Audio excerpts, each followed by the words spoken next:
Assalamualaikum warahmatullahi wabarakatuh.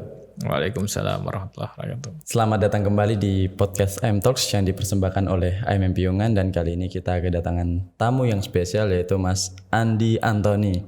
Jadi Mas Andi Antoni ini tadi kita sedikit berdiskusi sebelumnya menyebut dirinya sebagai pemulung amal. Padahal ya nanti kita cari tahu kenapa pemulung amal, dan juga beliau ini mengelola akun YouTube Vertizon TV. Jadi nanti yang penasaran bisa cek aja Vertizon TV pakai V ya. Pakai V Vertizon TV. Benar. Nanti bisa cek aja. Nah, kita akan membahas tentang Vertizon TV ini. Saat ini udah 800.000 subscriber ya. Iya. Saya lupa Pak. Jadi ini beda jauh sekali dari YouTube-nya Piungan yang cuma 500-an, 400-an ya. 400-an sampai 800.000 ini beda sekali. Tapi kita akan belajar dari Vertizon TV. Oh iya. Monggo Mas Andi Antoni, kenapa sih punya ide itu membuat Vertizon TV dan bisa membesar dari sekarang, itu gimana ceritanya Mas Andi? Jadi awalnya nggak nyangka ya bisa sampai sekarang, karena memang dulu itu awalnya perubahan dari apa ya? Saya hobinya foto sama video Mas. Terus habis itu pengennya ada manfaat lah, untuk paling nggak ada dakwah. Karena dulu saya cuma hobinya ya motret, terus habis itu fotonya juga foto-foto yang di luar dakwah gitu loh, ya pekerjaan segala macam.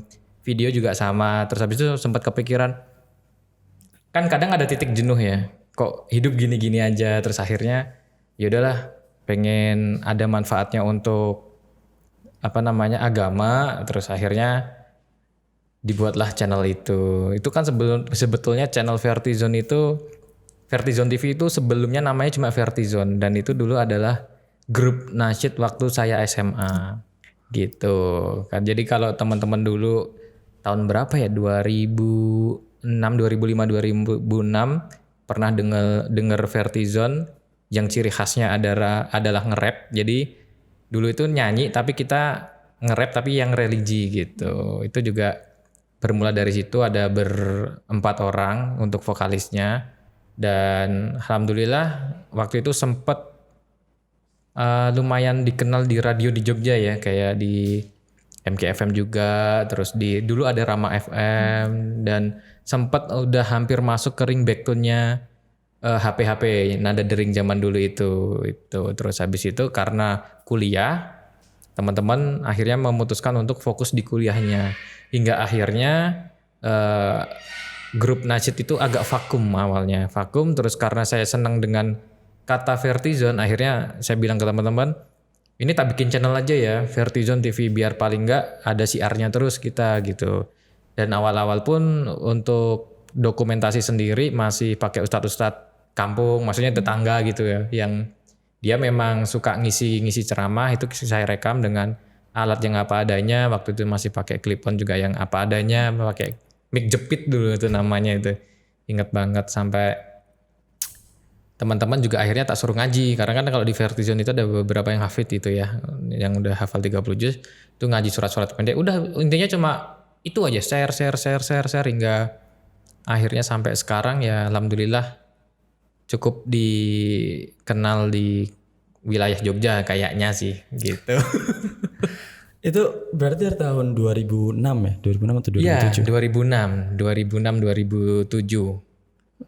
Itu ya 2005, 2006, 2007 itu masih nasyidnya sih. Tapi kalau YouTube-nya? YouTube-nya justru itu baru terbentuk di tahun 2014. 2014.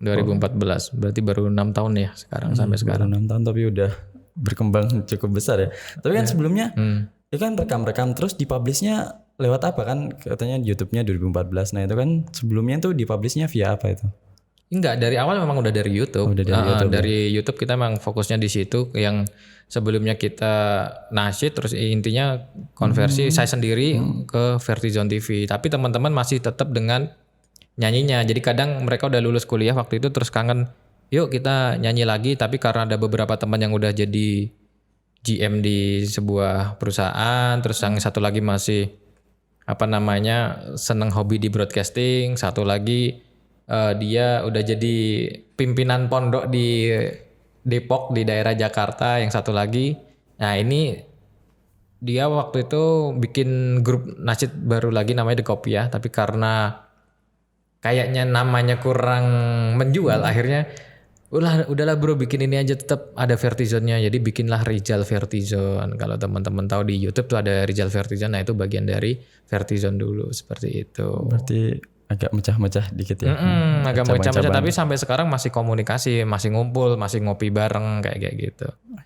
Dan juga kan saya melihat di Vertizon ya, tadi lihat di YouTube juga itu yang upload populernya kan tentang mualaf dan lain sebagainya. Nah itu kenapa yang dipilih isu-isu mualaf nih? Oke, jadi Agak menarik. waktu awal Vertizon berdiri itu juga, itu umur mualaf center yang ada di Jogja itu masih sebulan atau 2 bulan gitu tuh. Terus habis itu sebelumnya saya bikinin video profilnya Teras Dakwah. Setelah dari bikin video profil Teras Dakwah, dikenalin sama teman-teman mualaf center yang di situ waktu pertama kali saya kenal, loh kok ini dakwahnya unik gitu loh, lintas agama, dan di situ belum ada medianya. Ini sayang kalau nggak dipublikasikan gitu loh, dimana banyak orang masuk Islam dengan segala macam kisahnya yang unik dan yang keren lah menurut saya. Ini harus didokumentasi supaya kalau tujuannya sih bisa menjadi asbab hidayah buat yang lainnya gitu. Karena kisah-kisah itu kan ini ya, kebahagiaan ya, orang masuk Islam, orang paham Islam itu benar-benar sesuatu hal yang harus disebarluaskan gitu loh. Siapa tahu banyak yang akhirnya memeluk Islam, dan alhamdulillah terbukti juga kebanyakan orang yang kontak ke Mualaf Center Indonesia itu nge-DM, saya lihat dari video YouTube ini gitu kan. Karena kan di kolom komentar kita kasih linknya, kadang ada apa namanya kontak pembina segala macam, terus nge-DM di Instagram juga banyak. Hingga akhirnya ketemu diskusi masuk Islam gitu. Berarti kan ini ya, karena kadang viral-viral sama problemnya seorang mualaf itu kan kadang apakah mereka dipaksa atau enggak sih, yang di Mualaf Center di Jogja itu apakah mereka masuk Islam itu karena dipaksa atau memang keinginan dari diri sendiri?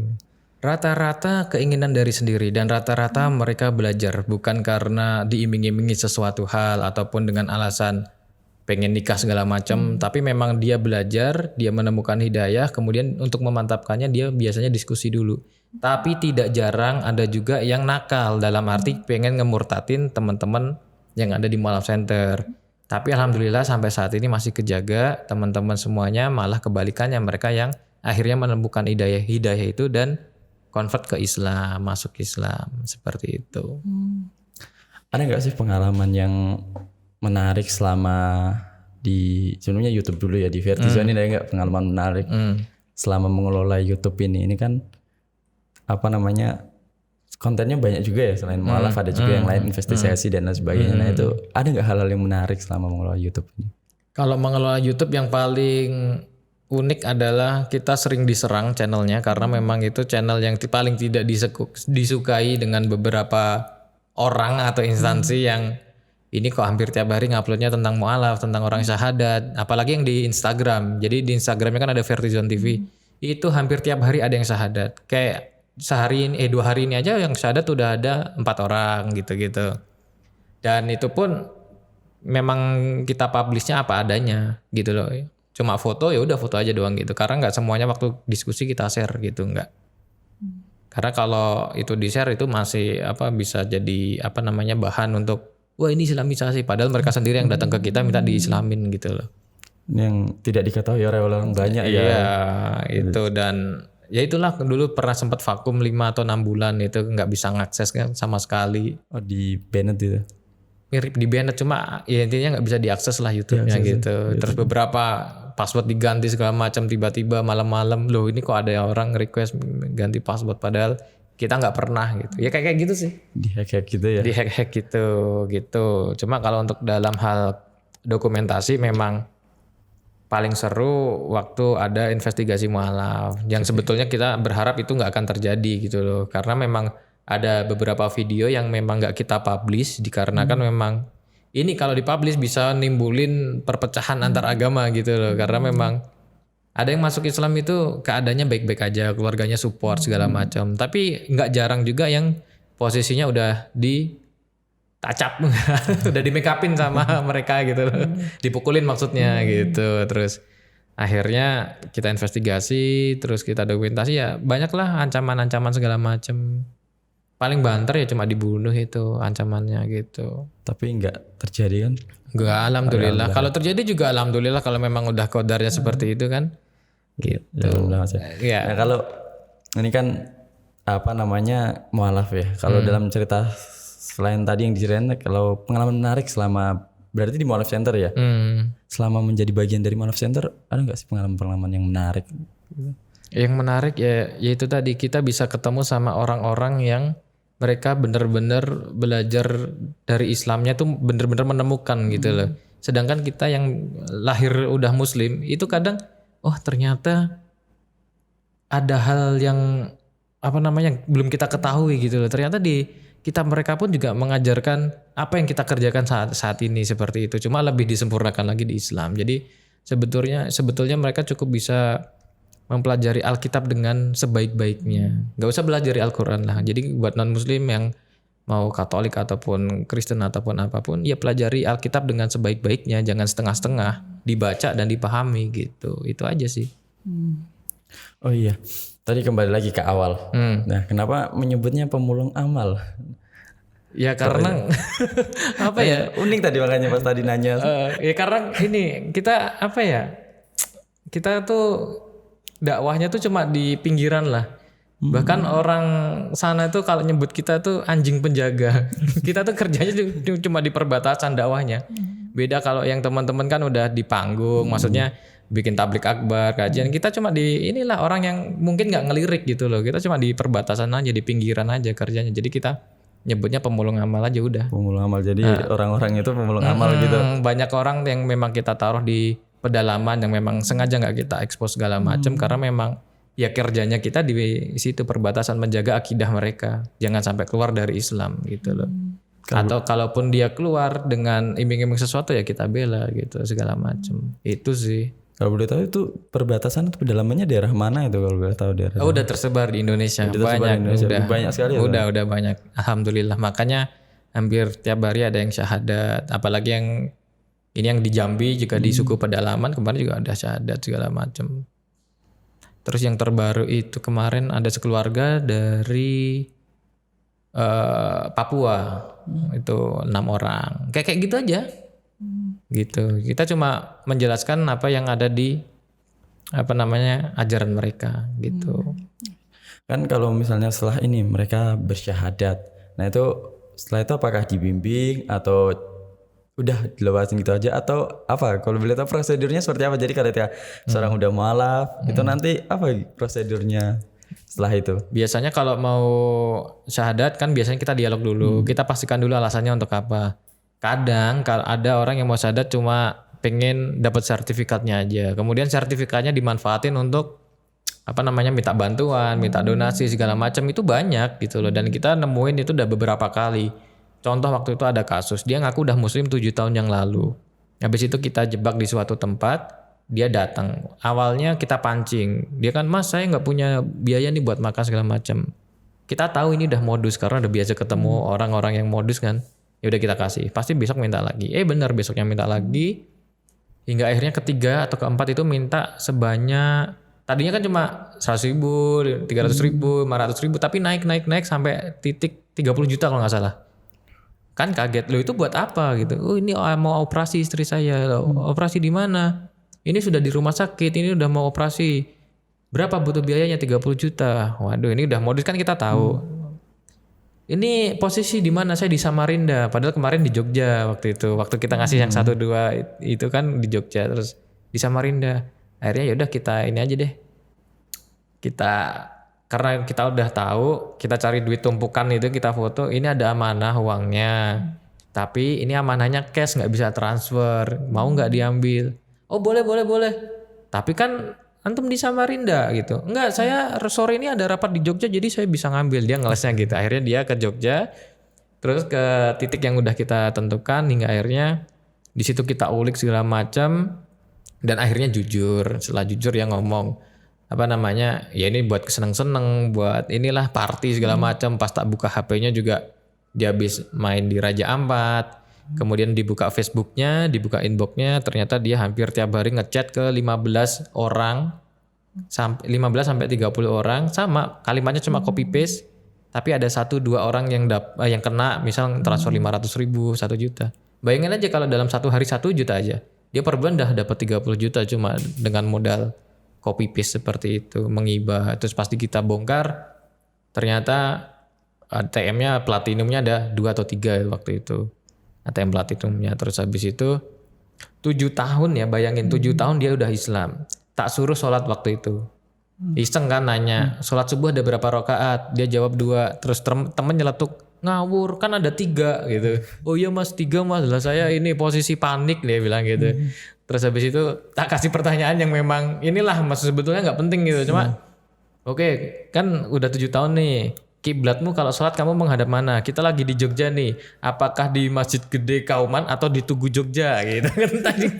Dia jawabnya, masa di Tugu mas, di Masjid Gede Kauman. Oke siap. Terus habis itu suruh wudu jelas salah nggak bisa. Habis itu sholat pun tanpa rukuk dia. Jadi Al-Fatihahnya belepotan, surat pendeknya yang dia bisa Al-Ikhlas juga belepotan.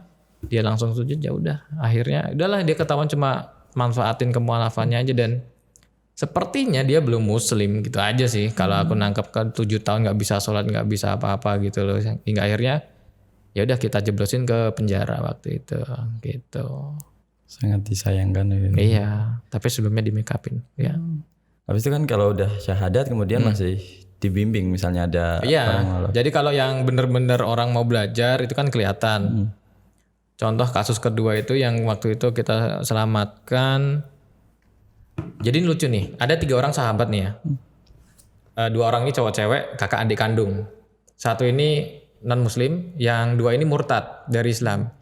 Dan mereka untuk memantapkan kemurtatannya, mereka tuh searching video yang ada di YouTube. Jadi nyari debat-debat yang non muslim yang menang gitu loh. Nah, yang ini kan kepo, kalian ngapain kok tiap hari nonton video? Ini urusan kita, kamu kesana aja, nggak usah ikut-ikut gitu kan. Sampai akhirnya mereka berdua lengah, ini tahu link-link yang mereka buka gitu loh. Dibuka di kamar kos, hingga akhirnya beberapa hari kemudian dia ngajak 2 orang ini, yuk anterin aku kemana, ke Mualaf Center. Mau ngapain kamu? Aku mau syahadat, kamu mau masuk Islam. Weh gila kau, kita aja murtad, kamu mau masuk Islam.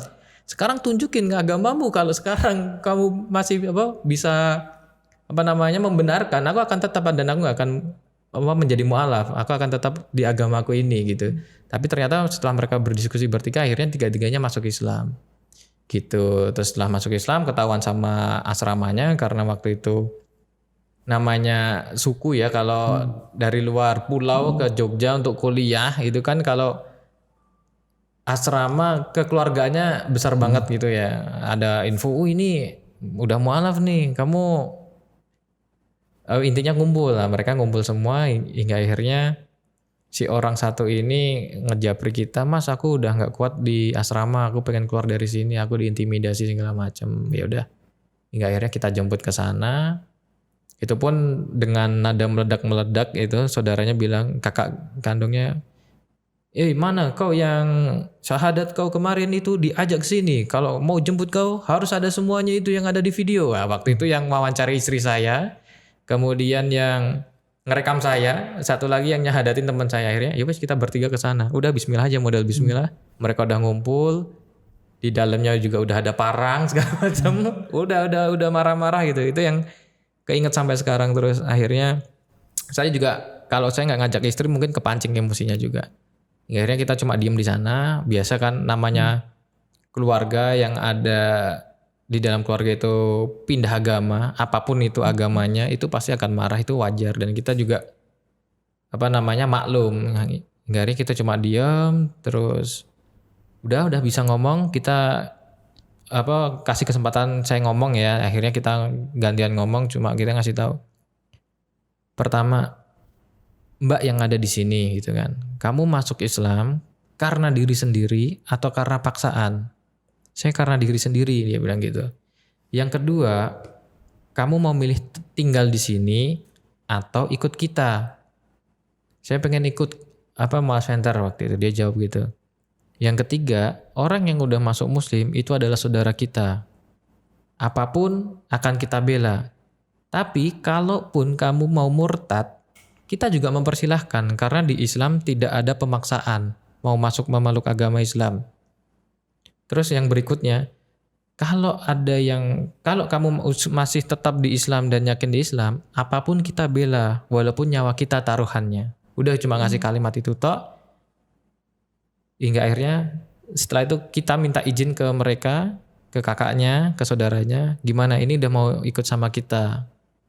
Ada yang menghalangi atau enggak? Oh enggak bisa, bla bla bla segala macam. Ini Islamnya enggak sah karena dia belum izin sama neneknya yang ada di sana gitu, di NTT waktu itu, omanya gitu kan.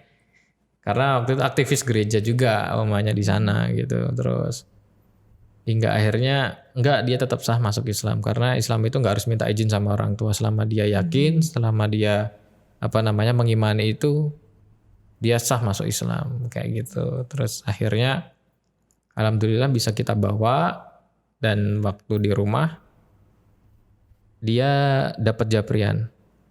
Hei, kamu udah masuk Islam, sekarang balikin semua duit kuliah, laptop, HP segala macem gitu kan. Ibaratnya mereka jual kita beli lah. Nah, waktu itu saya live di YouTube Vertizon gitu kan.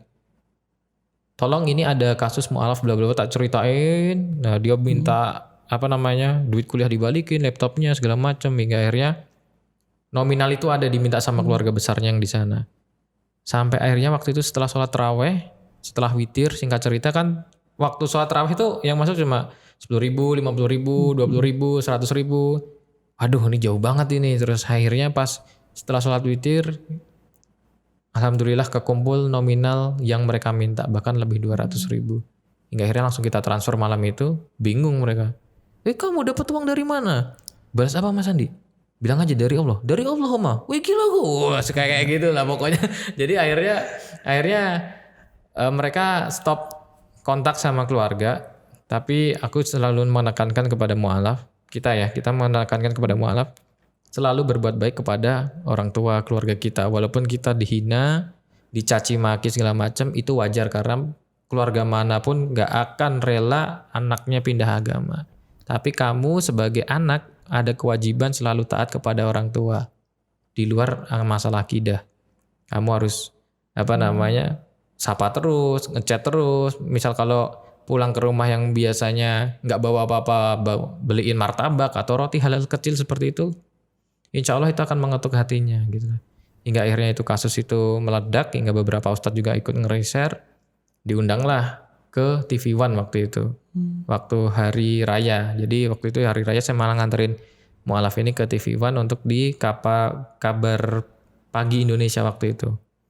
Itu terus yaudah live di situ, aku bilang ke dia, lihat nih, Allah aja pengen menunjukkan keislamanmu, dia sampai ngangkat kamu di TV nasional. Kalau masih keluargamu itu tidak mau menerima keislamanmu, berarti memang keluargamu masih kafaro atau tertutup hatinya. Tugasmu cuma satu, yaitu bisa mendoakan semoga mereka dapat hidayah. Udah gitu. Itu pengalaman yang salah satunya yang seru gitu. Ada juga yang pengalaman-pengalaman lain yang nggak bisa kita ceritakan, sampai ada yang dibunuh segala macam. Nah itu yang nggak kita publish. Itu yang ngeri lah pokoknya. Seperti itu. Itu kalau ngomongin Vertizon dan Mualaf Center. Ternyata banyak cerita menarik juga di dalamnya, dan juga memang banget. Selain suka ada dukanya juga yang ya itulah. Selama main Vertizon, dan saya cukup terkejut juga gitu. Wah, ternyata banyak sekali cerita yang memang tidak dipublish dan nggak dipublish banyak. Nah ini, oh iya.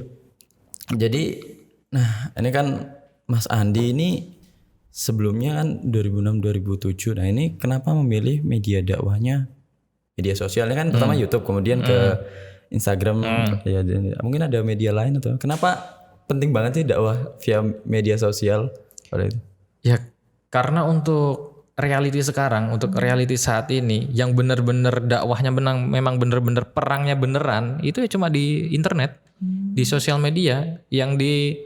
Kalau kita kan kalau di ibaratnya nggak di internet kan kayak ketemu orang biasa-biasa aja ya. Tapi mereka tuh menggiring opini itu di internet, dan itu memang the real dakwahnya saat ini di media sosial. Makanya PR buat kita sebetulnya, yuk bareng-bareng kita bikin konten yang baik, konten-konten yang memang mengajak kepada hal yang ma'ruf. Kemudian kita ajak saudara-saudara kita di luar sana yang belum mengenal Islam itu bisa lebih memahami Islam itu, bahwa keren loh Islam itu. Islam itu indah lah intinya seperti itu. Dan kenapa waktu itu namanya juga Vertizon. Vertizon itu kan singkatan dari vertikal horizontal. Hablum minannas, hablum minallah. Intinya gitu. Jadi ada hubungan sama manusianya ada, hubungan sama Allahnya juga ada. Jadi biar balance gitu. Itu Vertizon tuh singkatannya dari itu. Baru tahu saya. Iya makanya saya ngasih tahu daripada nggak ditanya. Sangat filosofis sekali ya maknanya ya. Saya kira Vertizon cuma sekedar nama, ternyata ada maknanya juga, Iya, vertikal ada. dan horizontal. Singkatan dari itu. Hablum minnas dan hablum minallah ya. Keren. Oh ya, ini terakhir Mas Andi mungkin ada pesan mungkin untuk para penonton podcast Helm Talks terkait. Ya terserah Mas Andi. Ya bagi saya apa ya, dakwah itu bisa dilakukan oleh siapa aja, termasuk teman-teman yang ada di rumah. Yuk kita manfaatin gadget kita daripada sering nge-share yang nggak jelas. Mulai dari sekarang sampaikanlah walaupun satu ayat, karena itu insya Allah akan menjadi pahala jariah kelak kita di akhirat selama ada kemanfaatan untuk mereka yang membaca atau yang ikut nge-share. Jadi sekedar share insya Allah itu juga menjadi pahala kita besok. Dan yuk bareng-bareng kita mulung amal, jangan pernah ngelihat wah aku cuma bisanya ini, bisanya itu. Enggak, kalian bisa dan Allah memberikan kemampuan kita untuk bisa beribadah dengan apapun medianya gitu. Jadi jangan pernah lelah, karena lelahnya kita dalam dakwah itu akan, lelahnya yang lillah itu akan dibayarkan lunas kelak di akhirat. Itu. Jadi ya udah mulung-mulung amal aja. Mulung amal ya. Iya. Senyum aja udah bisa jadi pahala kok. Enak loh Islam tuh gitu. Terima kasih Mas Andi atas waktunya dan juga para penonton podcast Helm Talks. Jadi ada banyak pesan-pesan yang bisa kita ambil dan juga banyak kisah menarik yang bisa kita ambil hikmahnya dari Mas Andi ini. Dan juga tetap baligu walau ayat, jadi sampaikanlah walau satu ayat. Dan pastinya juga ini karena memang sekarang media sosial semakin cepat, jadi kalau bisa sampaikannya yang memang benar-benar yang benar, jangan sampai berita hoax yang malah kita sebar malah salah malah gitu salah kan. nanti satu ayat tapi malah salah. Oke. Sampai ketemu lagi di podcast berikutnya dan jangan lupa subscribe dan share video ini. Sekali lagi terima kasih Mas Andi. Siap, sama-sama. Wassalamualaikum warahmatullahi wabarakatuh. Waalaikumsalam warahmatullahi wabarakatuh.